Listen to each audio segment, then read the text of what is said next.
Les amis, ravi de vous retrouver pour une nouvelle vidéo et dans cette vidéo on va parler du Real Madrid et c'est un sujet assez épineux alors j'ai essayé de bien la préparer et cette idée elle m'est venue après la rencontre entre l'Atlético et le Real. Je suis pas sadique mais c'est vrai que j'attendais vraiment le premier gros faux pas des hommes de Xabi Alonso pour faire une vidéo tout simplement parce que j'avais l'impression sans faire l'analyste mais que ça leur pendait au nez parce qu'on voyait des choses intéressantes depuis le début de la saison notamment par l'intermédiaire de Kylian Mbappé mais j'avais l'impression que c'était une sorte de cache-misère où il y avait quand même pas mal de défaillances dans le jeu et on va essayer un peu d'aborder tout ça. On va prendre le mal à la racine avec les traumatismes du passé, d'une saison dernière plutôt ratée de la part du Real Madrid. On va également évoquer le mercato que j'ai trouvé plutôt concluant avec des joueurs de talent qui ont signé du côté du Real. Le Real qui a fait un mercato utile, je trouve. On n'a pas eu un mercato galactique, mais on a eu un mercato très utile où le Real a su se renforcer à des postes où il y avait pas mal de manques là aussi. Et ce début de saison qui était plutôt intéressant, si on est pragmatique en termes de résultats, on avait un Real Madrid qui jusqu'à ce gros écart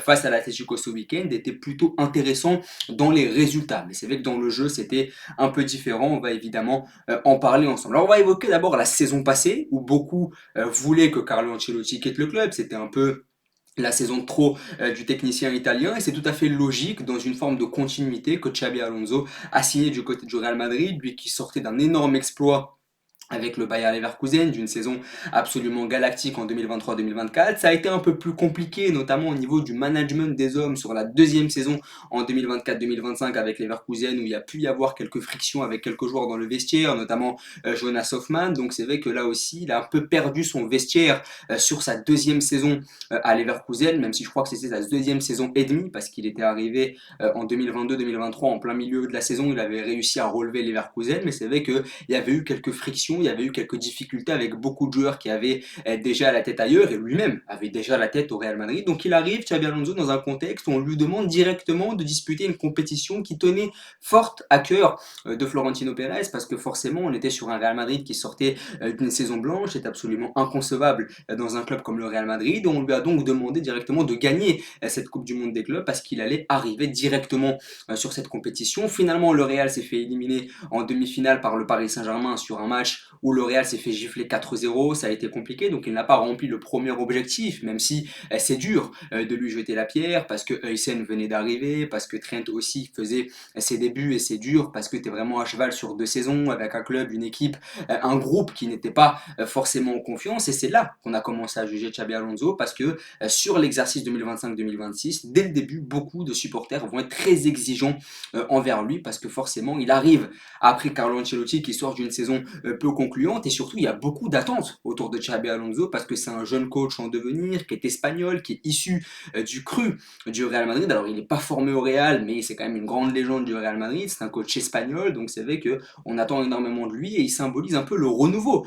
Finalement là où le Real Madrid avait Carlo Ancelotti qui est un coach plutôt vieillissant, qui est de la vieille école etc. Xabi Alonso symbolise le renouveau et surtout dans un club en perte d'identité tactique qui fait pas le figure. Quand on voit l'identité marquée de l'Atlético, quand on voit l'identité marquée du FC Barcelone, c'est vrai que ce Real manque un peu d'ADN dans le jeu avec Carlo Ancelotti, avec Zidane. Il n'y avait pas vraiment l'ADN Real Madrid dans le jeu, où tu t'en sortais souvent grâce à ton prestige. On a donc demandé à Xabi Alonso d'être sur la continuité de ce qu'il pouvait faire du côté du Bayer Leverkusen, avec évidemment du jeu à déployer, de la qualité sur le terrain à offrir. Et malheureusement, même si ça va prendre du temps et qu'il ne faut pas être exigeant dès le début avec Xabi Alonso, pour l'instant, on ne le voit pas forcément. Donc c'est vrai qu'il y a beaucoup de pression autour de Xabi Alonso parce qu'il arrive après une saison compliquée du Real Madrid, il arrive aussi en symbolisant le renouveau du Real et il arrive surtout avec cette demande des supporters de proposer du jeu et d'essayer d'avoir une ADN qu'il a parfaitement su mettre en place du côté de Leverkusen. Alors le mercato il était plutôt intéressant, on a eu des arrivées de grande qualité je trouve, on a eu aussi quelque chose que j'aime beaucoup, moi c'est l'hispanisation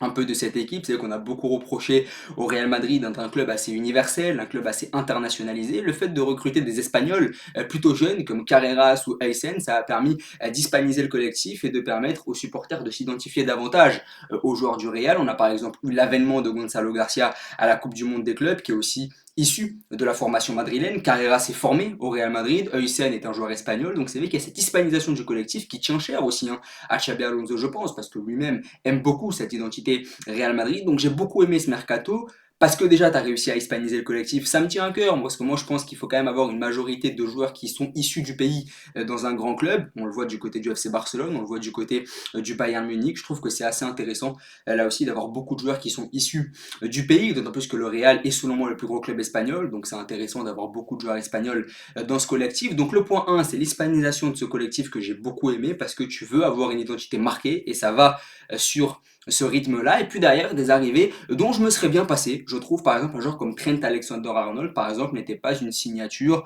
indispensable pour le Real Madrid. Alors à ce moment-là, Carvajal est encore blessé, Vasquez en partance pour Leverkusen, donc forcément il te fallait un arrière droit et Trent Alexander-Arnold pardon, était une opportunité de marché. C'est un joueur qui voulait venir au Real Madrid, qui a de la qualité, mais je ne sais pas si défensivement c'est vraiment un joueur très très fiable.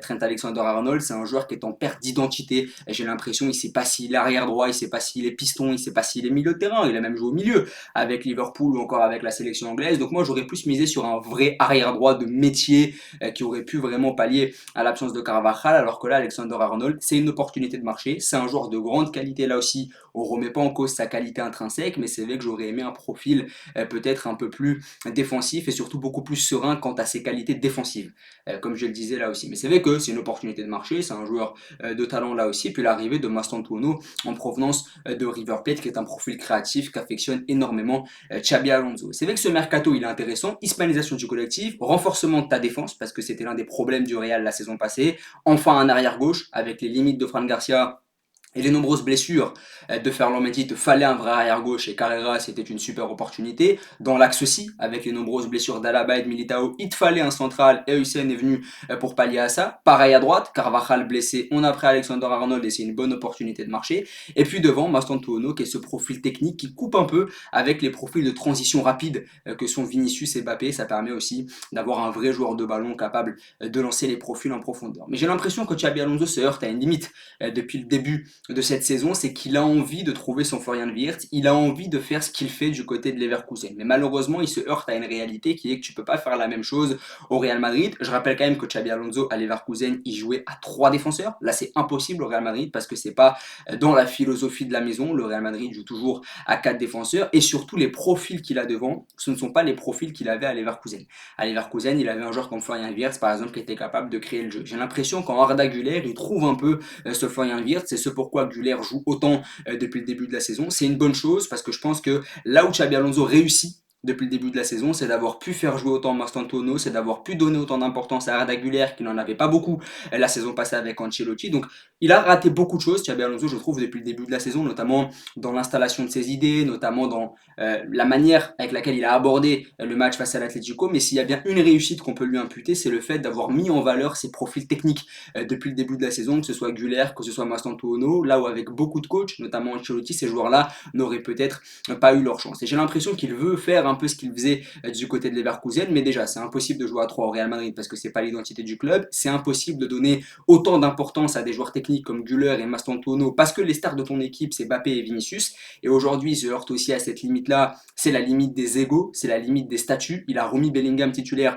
face à l'Atlético pour une question de statut, et aujourd'hui tu peux pas te permettre de mettre des joueurs comme Vinicius ou Mbappé sur le banc, déjà parce que ça se justifie pas sportivement dans le cadre de Mbappé. Il l'a fait avec Vinicius contre l'Olympique de Marseille, mais j'ai pas l'impression qu'il puisse le faire tout le temps parce que sinon ça deviendra intenable avec le statut que peut avoir Vinicius Junior, et j'ai l'impression qu'aujourd'hui il a des profils qui ne correspondent pas vraiment à ce qu'il a envie de mettre en place. Au milieu de terrain, par exemple, il avait Xhaka à Leverkusen, qui est un joueur super technique. Là, malheureusement, il a Tchouaméni et Valverde. Je pense pas que ce soit le football de Xabi Alonso. Je pense qu'il veut faire de Tchouaméni son Andrich, qu'il avait un peu du côté de Leverkusen, qui est ce profil un peu plus besogneux, un peu plus travailleur. Donc c'est pour ça qu'il affectionne autant Tchouaméni, parce que c'est un profil polyvalent qui peut se greffer à la défense et qui peut donc former une défense à 3 que lui affectionne particulièrement. Donc je pense qu'il aime pas vraiment Tchouaméni en tant que footballeur, mais il aime ce qu'il peut apporter. Il aime un peu ce que pouvait apporter Andrich quand il était à Leverkusen. Il aime le fait que Tchouaméni puisse se mouvoir dans la défense pour former une défense à 3. Donc je pense qu'il aime bien